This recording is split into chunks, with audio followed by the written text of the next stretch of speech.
મરણ દોરીનું એકાંતિક ધર્મમાંથી પડ્યાનું.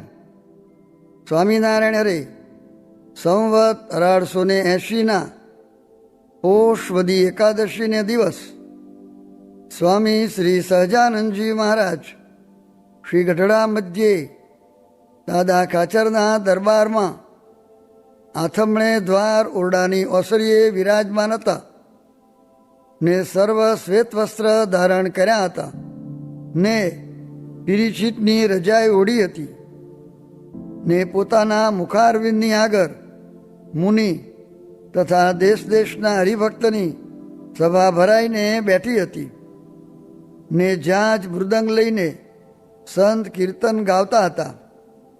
પછી કીર્તન ગાઈ રહ્યા ત્યારે શ્રીજી મહારાજ બોલ્યા છે, આ સંસારને વિશે જે સત્પુરુષ હોય તેને તો કોઈક જીવને લૌકિક પદાર્થની હાણ વૃદ્ધિ થતી દેખીને તેની કોરનો હર્ષશોક થાય નહીં, અને જ્યારે કોઈકનું મન ભગવાનના માર્ગમાંથી પાછું પડે ત્યારે ખરખરો થાય છે.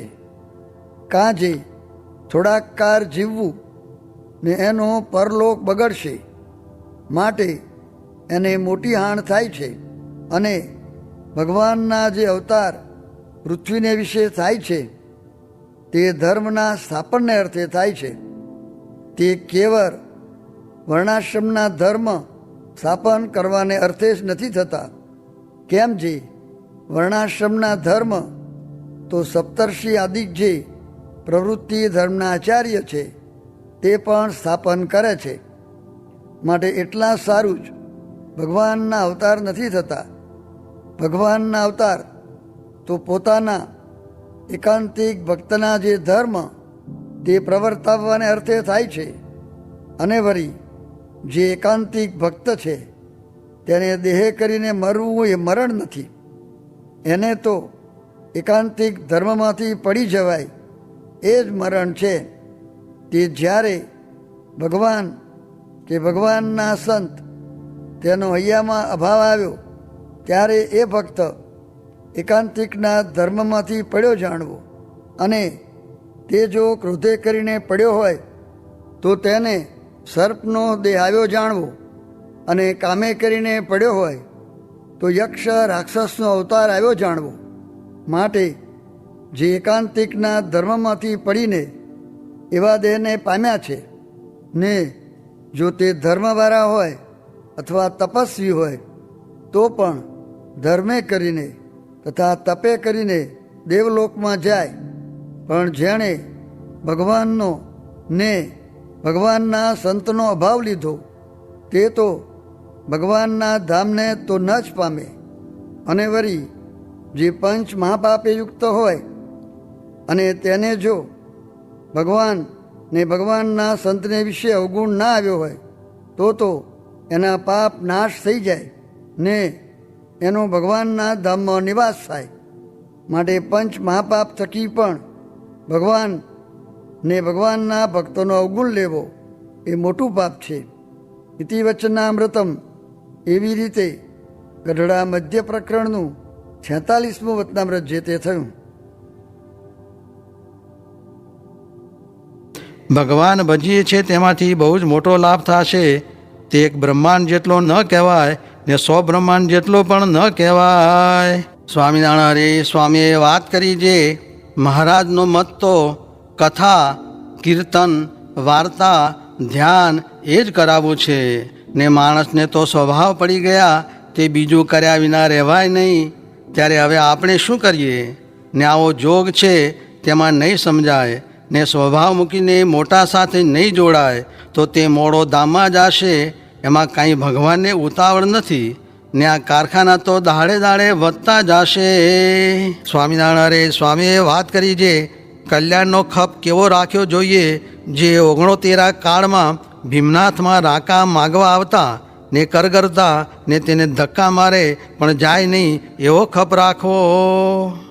સ્વામિનારાયણ હરે સ્વામીએ વાત કરી જે ભગવાન મળ્યા પછી કરવાનું એ છે જે જાણપણારૂપ દરવાજે રહેવું તથા સંગ ઓળખવો તથા હઠ માન ને ઈર્ષા ન રાખવી. સ્વામિનારાયણ હરે સ્વામીએ વાત કરી જે પ્રિયવ્રતના દ્રષ્ટાંતથી કહ્યું છે એ તો ગૃહસ્થાશ્રમમાં હતા ને છોકરા થયા, પણ ભાગવતા આત્મરામા એવા હતા ને સ્ત્રીને જોગે કરીને છોકરા થાય.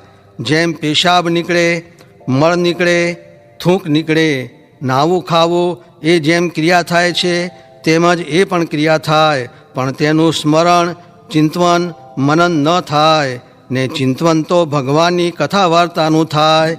તે કહ્યું છે જે પ્રિયવ્રત તો ભગવાનની કથાથી વિરામ ન પામતા હતા, એટલે એ તો સર્વેથી જુદા જ હતા ને એમાં તો માલ એવો છે જેમ ભવાયાને વિશે સ્ત્રીની ભાવના છે તે અજ્ઞાને કરીને છે, તેમ આ પણ અજ્ઞાને કરીને મનાય છે, પણ ખોટું છે.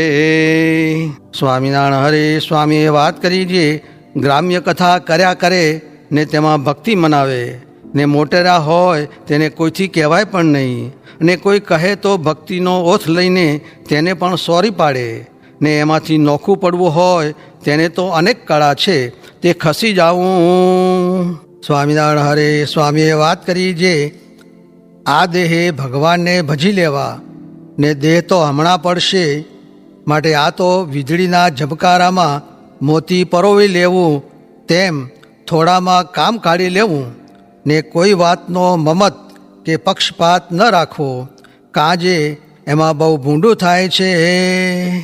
સ્વામિનારાયણ હરે સ્વામીએ વાત કરી જે સ્વામી કહે બેઠકે ઓળખાય છે, તે મહારાજ પણ પૂછતા કે આ સાધુ કોની પાસે બેસે છે ને આ કોની પાસે બેસે છે એમ નામ લઈને પૂછે.